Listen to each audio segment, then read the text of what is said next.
নমস্কাৰ ছাত্ৰদেৱ স্বাগতম জনাইছো আসাম টিচ ইউটিউব চেনেললৈ মই যে আপোনাৰ মাজত লৈছো ক্লাছ 10 ৰ সায়েন্সৰ দ্বিতীয় লেসনৰ এমসিকিউৰ কোৱেশ্চন আনসাৰ খিনি সকলোৱে ভালদৰে শুনি যাব আৰু যদি মোৰ চেনেল সাবস্ক্ৰাইব কৰি আহিব যাতে আগলৈ এনেকুৱা ধৰণৰ ক্লাছ হ'ব পাৰে এইটো হৈছে এমসিকিউৰ দ্বিতীয় পাৰ্ট অৰ্থাৎ ইয়াৰ আগৰ এটা পাৰ্ট যদি চোৱা নাই চাব কোৱেশ্চন নম্বৰ 11 তলৰ কোনটো আলমিক ধৰ্মৰ অপচন এ নেমুৰ ৰস অপচন বি মানুহৰ তেজ অপচন সি চূনৰ পানী অপচন ডি অলমনাশক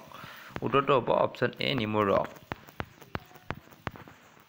12 নম্বৰ ব্ৰাহন হৈছে এ সোডিয়াম বাইকাৰ্বনেটৰ জলীয় দ্ৰব্য বি সোডিয়াম ক্লোৰাইডৰ জলীয় দ্ৰব্য সি সোডিয়াম কাৰ্বনেটৰ জলীয় দ্ৰব্য ডি সোডিয়াম হাইড্ৰক্সাইডৰ জলীয় দ্ৰব্য উত্তৰটো হ'ব অপচন বি সোডিয়াম ক্লোৰাইডৰ জলীয় দ্ৰব্য 13 নম্বৰ অতি সোনকালে ৰন্ধাৰ বাবে ব্যৱহৃত যৌগটো হৈছে এ ভিনেগাৰ বি কাপোৰ ধোৱা soda C baking soda D tartaric acid উত্তৰটো হ'ব অপচন সি বেকিং সোডা 14 নম্বৰ কাপোৰ ধোৱা সোডাত কিমান পানীৰ অণু আছে option A B option A এটো ফুল হৈছে অপচন এ 2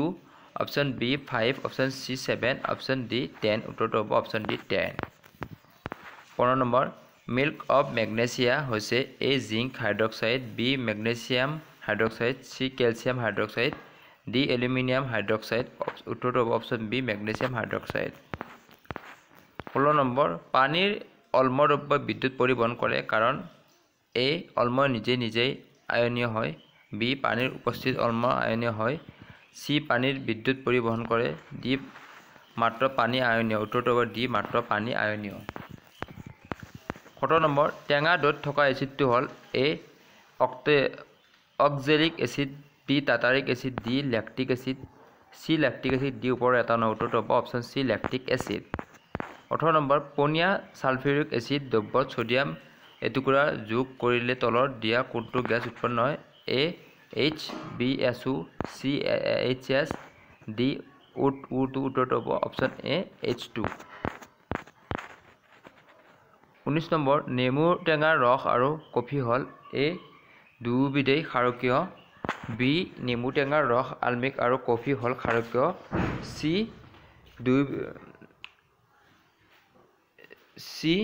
দুয়োবিধে আলমিক ডি নেমু টেঙাৰ ৰস ক্ষাৰকীয় আৰু কফি হল আলমিক উত্তৰটো হ'ব অপচন বি নেমু টেঙাৰ ৰস আলমিক আৰু কফি হল ক্ষাৰকীয় 20 নম্বৰ তলত কোনটো ক্ষাৰক অপচন এ C2HOH বি KOH সি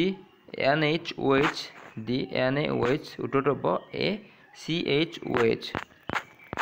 21 নম্বৰ এটা দ্ৰব্য ৰঙা লিটমাছ নীলা কৰিছে ইয়াত pH হ'ব পাৰে এ 1 B4 C5 D10 উত্তৰটো হ'ব D10 22 এটা দ্ৰব্য গুৰি কৰি লোৱা কণীৰ খোলাৰে হৈতে বিকৃত কৰি এটা গ্যাস উৎপন্ন কৰে গ্যাসটো চূণশিল খোলা কৰে দ্ৰব্যটো থাকে অপচন এ NaCl B HCl C LiCl D KCl উত্তৰ হ'ব B HCl 23 NaOH দ্ৰব্যৰ এটাৰ 10 ml HCl দ্ৰব্য এটাৰ 8 ml সম্পূৰ্ণৰূপে প্ৰশমিত কৰে যদি আমি একেটা NaOH দ্ৰব্যৰ 20 ml লওঁ তেন্তে এইখিনি প্ৰশমিত কৰিবলৈ লগা HCl দ্ৰব্যৰ আগৰ হৈতে একেটা দ্ৰব্যৰ পৰিমাণ হ'ব অপচন এ 4 ml B 8 ml C 12 ml D 16 ml উত্তৰটো হ'ব অপচন এ 4 ml 24 অৰ্জিনতাৰ চিকিৎসাৰ বাবে তলৰ কোনটো ধৰণৰ ঔষধ ব্যৱহাৰ কৰে এ এন্টিবায়োটিক বি বেদনানাশক সি অলমক নাশক ডি বীজাণুবাৰক উত্তৰটো হ'ব অলমনাশক অপচন সি অলমনাশক আজি পাৰ্টত ইমানখিনি আছিল এমসিকিউ ক্লিয়াৰ হ'ল ইয়াৰ পিছত মই টাইগাৰ ইন দ্য জুৰ এমসিকিউ হিন্দী দিম তোমালোকে ভালদৰে শুনি যাব আৰু সকলোৱে মোৰ চেনেলটো সাবস্ক্ৰাইব কৰিব অতি সোনকালে যে 1K সাবস্ক্ৰাইব হয় তোমালোকে মোক যাতে 1K সাবস্ক্ৰাইব কৰি 2 টকা এই চেনেলটোৰ পৰা পঠ হয় তাৰ আশা কৰি মই যি মাত্ৰ নমস্কাৰ